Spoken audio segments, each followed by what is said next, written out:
From the Understood Podcast Network, this is How'd You Get That Job?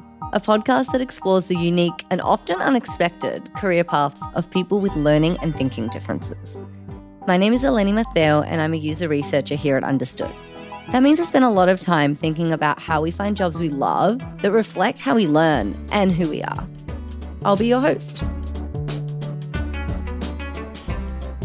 Being a teacher is one of the most common paths for people with thinking and learning differences, and we wanted to understand why.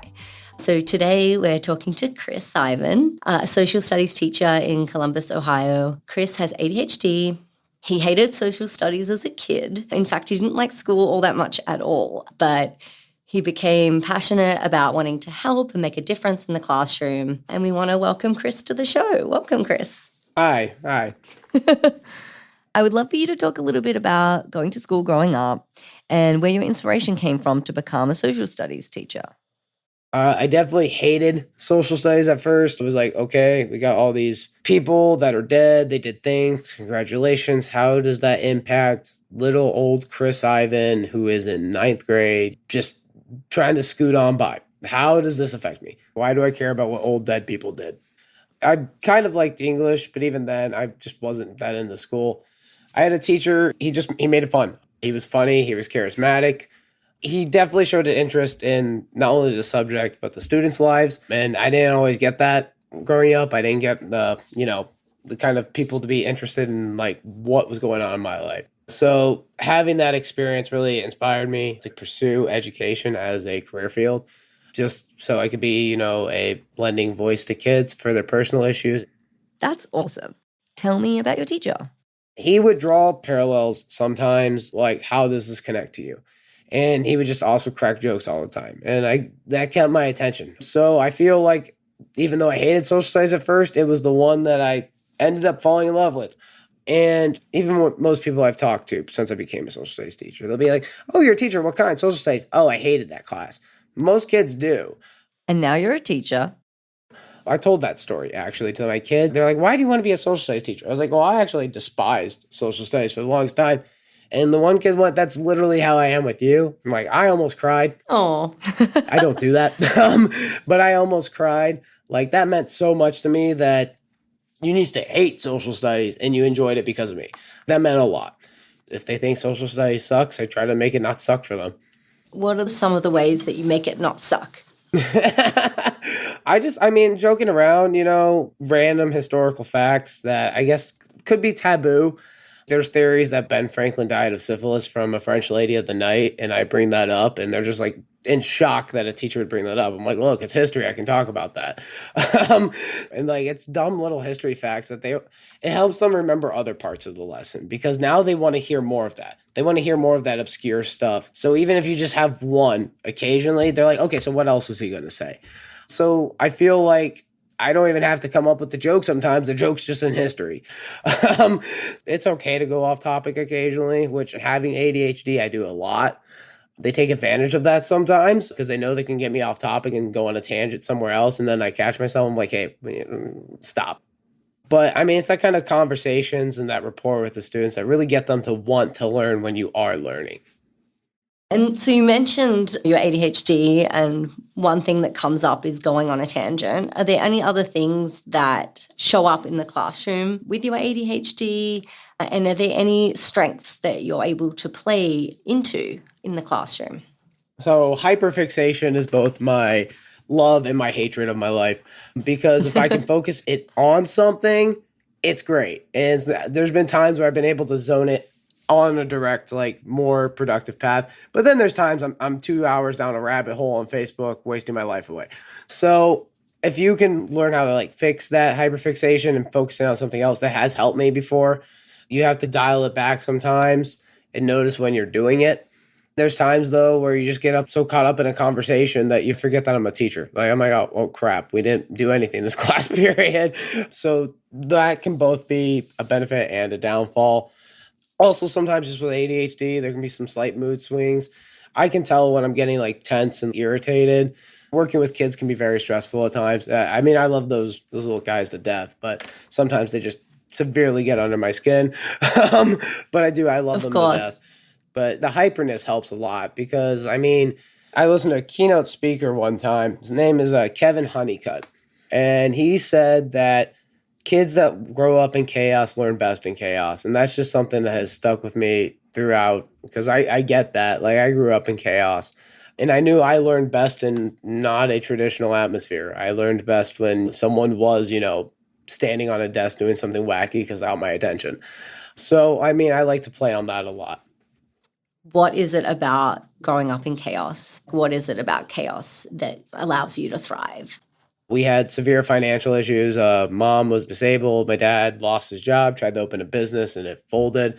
So I was working at a factory while I was in high school to help them pay for their living expenses. So doing that on top of school when I have ADHD, and at that time I wasn't diagnosed. Then working at a factory while trying to balance, a personal life, which that took the back burner a lot. I didn't really have time to breathe, and it was exhausting. I learned best in chaos because it was just like I was used to always go, go, go. So if there's not a go, go, go in the learning atmosphere, but in a fun way, it doesn't catch my attention. That would just not be my main thought at that time. I'd be like, okay, after school, you have to go to work, you have to do this. And then now I'm focused on all this stuff. And my hyperfixation's gone a whole deep route of what's your next week going to look like. And then I'm just overanalyzing all that. So that quick, funny comments that the teacher makes would help me stay on task. Being more than just the, lecturer and trying to make it pop because you're used to there being so much going on in your life and not being able to even enjoy yourself for a lot of it, that kind of chaos helps. When we last spoke, you also talked about organization and how juggling school and work at the same time helped you figure that out. And what do you think that you learnt from living in chaos? Oh, yeah. I had terrible organizational skills. If you looked at my desk, I mean, it looked like a trash heap. Like, you could probably go to a scrapyard and it would look the exact same thing, picture for picture. But then, I started being like, okay, let's put stuff in folders. And that sounds so trivial, but when I say put stuff in folders, I mean not just shoving it in there. Because to me, that's what it was. And I think I overthought that. It's having folders for specific topics within history, things like that. So I started figuring out different ways that worked for me, especially with study habits and organization for learning. And I'm also the type of person who will mindlessly read. I will read 4 pages and then go, what the heck did I just read? Because I will not pay any attention while reading it. My eyes will be doing it, but my mind will be somewhere else. Unfortunately, that's how it works with ADHD. You can't really zone in on things like that all the time. I learned for me, rewriting the notes, while it's incredibly mundane and it's annoying having to do that, hand cramps for days, rewriting the notes helped me because I would have to read it and physically write it. That would help me prepare for the tests. I want to go back to something else that you mentioned, the idea that you had a funny teacher and using comedy in the classroom. Do you want to talk a little bit about how that shows up in the classroom? Yeah, kids just like humor, like even if you tell a corny dad joke, they love it. They act like they don't. They're going to go, oh, that's so stupid, but they're laughing at the same time. And it's just simple things here and there. I have like a couple memes on my wall instead of traditional, here's a picture of the Constitution. Okay, no one wants to read that. No kid looks at that and feels inspired, which sounds terrible because the Constitution should be an inspiring thing. Oh, I'm a terrible teacher. But it's not what's catching the kid's eye. They might look at the Constitution and go, oh, those are nice words. They're not having fun with it. I have a picture of just 2 bear arms, and it's for the right to bear arms. And they're always like, why is there bear arms? And I'll be like, because you have the right to bear arms. They're like, wow. And I just think it's funny. It's just doing little small stuff like that. I appreciate the dad jokes. And do you talk to your students about your ADHD and how it impacts you? Yeah, I like to be open with them because part of the reason I became a teacher is I want to be someone they can confide in. If they don't feel like they can go to mom and dad, I knew that's how I felt a lot. I want them to have that comfortability around me. Are you depressed? Are you okay? You can tell me this. So I tell them how it was difficult for me. I tell them, I was like, look, I got held back in 1st grade. And they're like, what? You're a teacher. Well, like, yeah, that doesn't mean I'm phenomenal. I just, I messed up occasionally. And then a lot of the other kids that have ADHD really seem to appreciate that. But I feel like they know how much I had to try to get where I was, and they appreciate that. You mentioned it was difficult to go to your parents about it. What made it difficult to talk to them and feeling alone during that time and not having many people to turn to?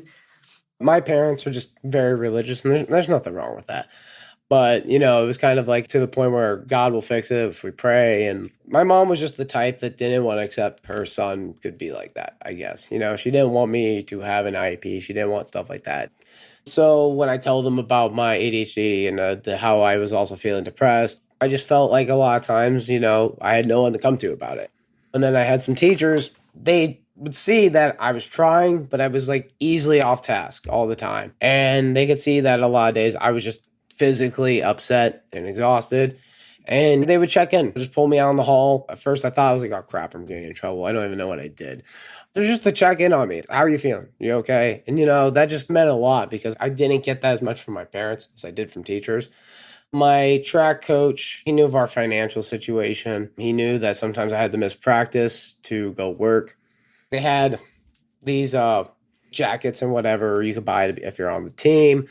I obviously was not in a position to buy that. For me, $30, like that's food for a little while. You can't spend that on some zip up jacket with the school mascot. So he bought that stuff for me. Just, it really touched my heart in a way like, wow, why'd you do that? Teachers don't get paid a whole lot. You didn't have to do that for me.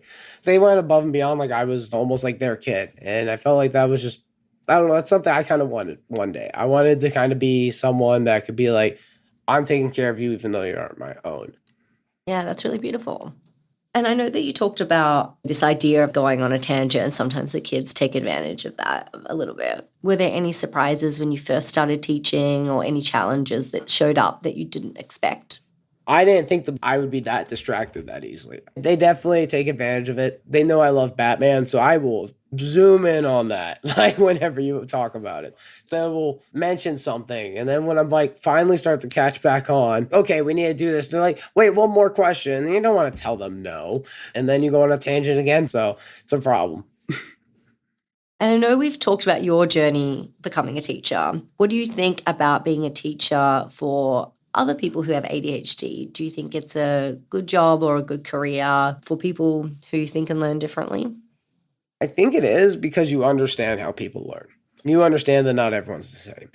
I know what I need to provide for my ADHD students to help them. So I understand things need to be done in increments. If you need to stop for a couple seconds, do a little activity, and then get back to it, I understand that. You need to take breaks. There needs to be mental breathers there. I feel like that's why people with learning differences go into education, because they know they can help those people.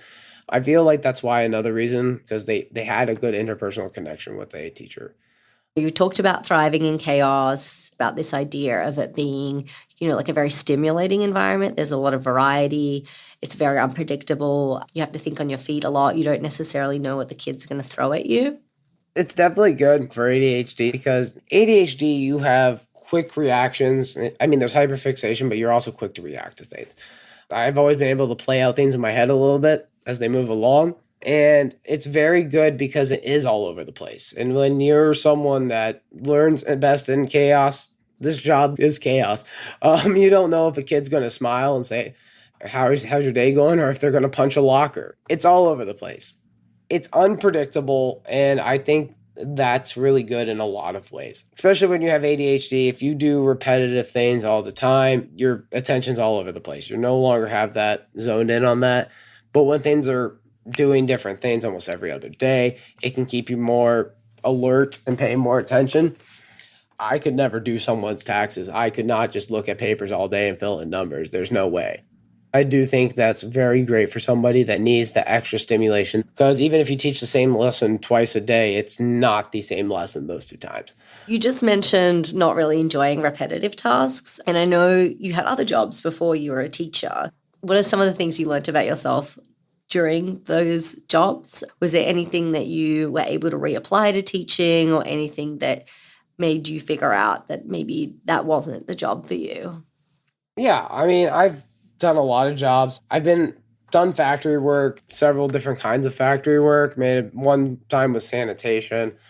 One time it was like a line person, like assembly line. Yeah, I don't know if you've ever seen the movie The Wedding Singer, but there's a part where he sings, "Somebody kill me, please." That's me when I work on an assembly line. Cannot do it. I learned I cannot be standing in one place doing this. I can't do it. And I mean, it paid better than like retail, So that's why I did it. But I knew I couldn't do that forever. And you mentioned that you hated retail. Do you want to talk a little bit about what you hated about it? I was at Kmart, and there was a lawnmower in lawn and garden, like a riding lawnmower, and someone wanted it in layaway. You can't run a gas vehicle in a building.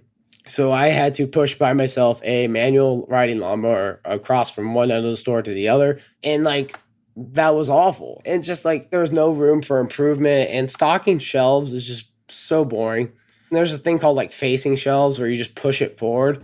Like, does it really hurt people to reach a little farther back on the shelf? It was stuff like that. I didn't see purpose in it. I didn't see anything beneficial out of it. And I thought it was just, I don't know, I thought it was dumb. I just hated it. It just was not for me. Some people like doing that stuff. I have a buddy who's like a manager at a Walmart, and he loves it. And I just don't understand that at all. So not for everyone.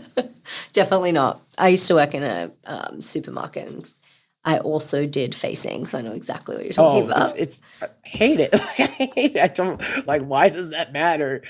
I don't know. So did you ever want to be anything other than a teacher? I wanted to be a film director. I'm a visual learner, which is another thing. I feel like with ADHD, a lot of us aren't as much auditory as we are visual. So movies would show me the emotions that I should be feeling. And it really, I did feel them. And I like that. And I feel like that helped me during that teenage angst phase and trying to figure myself out. But it is just such a cutthroat industry that I decided to not pursue it. And I'm not exactly, like I said, did not come from a wealthy background. So even if I was magically able to figure out how to go to somewhere like USC and be able to afford it, I would probably graduate and not have a job for a very long time and be in trouble. So that just was something that I wasn't worth the risk.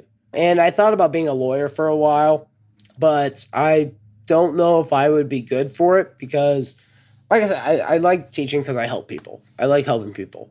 Okay, so you mentioned filmmaking. Earlier, you also mentioned comedy, and we've talked about storytelling before. How do you bring those things into the classroom, or do you bring those things into the classroom?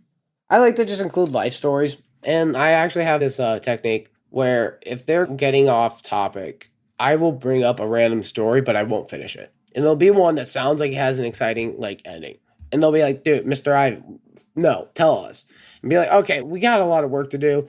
So I'll tell you what, if we get through the rest of the week and we get as far as I want, I'll finish the story. And now they're just hyped. And if they start to forget, the other kids will be like, shh, he's got that story he's going to tell at the end of the week. And I mean, it's not even like a super, super exciting story. It doesn't even always have to be that exciting of an ending, but sometimes they are exciting. And it just gets the kids to really want to know more. So they will pay attention. Positive motivation. I love that. So, Chris, if someone with thinking and learning difference like ADHD is listening and thinking about becoming a teacher, where would you suggest that they start? And what should they know before going down that path? I would definitely look into observing a teacher. I feel like there needs to be more career exploration your senior year. I mean, I had no idea. You really don't. One semester maybe I did observing before like student teaching, and by then you've practically graduated. Your student teaching is your last semester, and at that point you're like, oh, now that's my degree. And I feel like that's partially why there's such a high teacher turnover rate. I mean, there's a teacher shortage in America right now. It's not the only reason. We're underpaid and overworked, and they keep just stacking more and more on teachers, especially with COVID. But you don't get that observation until you practically are out the door. So I would suggest going out on your own and talking to a school and observing on your own, which is very difficult to do if you're working and going to school. I get that. But definitely do some observation. I mean, and that's with any job. Honestly, I feel like colleges don't give you enough field experience to see if you're even going to like that job. And definitely, you got to know your heart's in it. You got to know that a kid will tell you to F off at some point. It is almost guaranteed they will say something like that. Even if you're one of the more popular teachers and most love you, you're going to do something that rubs them the wrong way, and they will go ballistic on you. Can you handle that? Is that okay? Not every kid is going to be smiley and happy. That's just the end of the day. They're not all happy all the time. So you definitely got to know that, like, do you have tough skin, but do you also have a heart? It's both. You got to be tough while also being soft, which is a very, very weird explanation for that. But it's something that you got to know about yourself before you go into it. Definitely talk to some teachers. They can tell you the kind of workload. I had no idea how much extra work you put into it. I love the job. It is great, but you have to know what you're getting yourself into.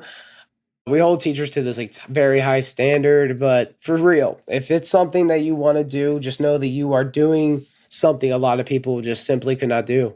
It's a job where a lot of people fold. That's why there's a high turnover rate, and you should be very proud of yourself that you're willing to do that. Thanks for being here, Chris. It was so nice to talk to you. My pleasure. Thank you for having me.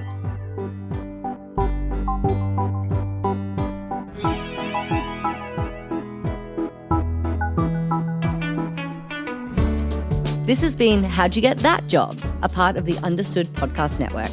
You can listen and subscribe to How'd You Get That Job on Apple, Spotify, or wherever you get your podcasts. And if you like what you heard today, tell someone about it. How'd You Get That Job is for you, so we want to make sure you're getting what you need. Go to u.org/thatjob to share your thoughts and to find resources from every episode. That's the letter U as in understood.org/thatjob. Do you have a learning difference in a job you're passionate about? Email us at thatjob@understood.org if you'd like to tell us how you got that job. We'd love to hear from you. As a nonprofit and social impact organization, Understood relies on the help of listeners like you to create podcasts like this one to reach and support more people in more places. We have an ambitious mission to shape the world for difference, and we welcome you to join us in achieving our goals. Learn more at understood.org/mission. How'd You Get That Job is produced by Andrew Lee and Justin D. Wright, who also wrote our theme song. Laura Key is our editorial director at Understood. Scott Cashier is our creative director. Seth Melnick and Brianna Berry are our production directors. Thanks again for listening.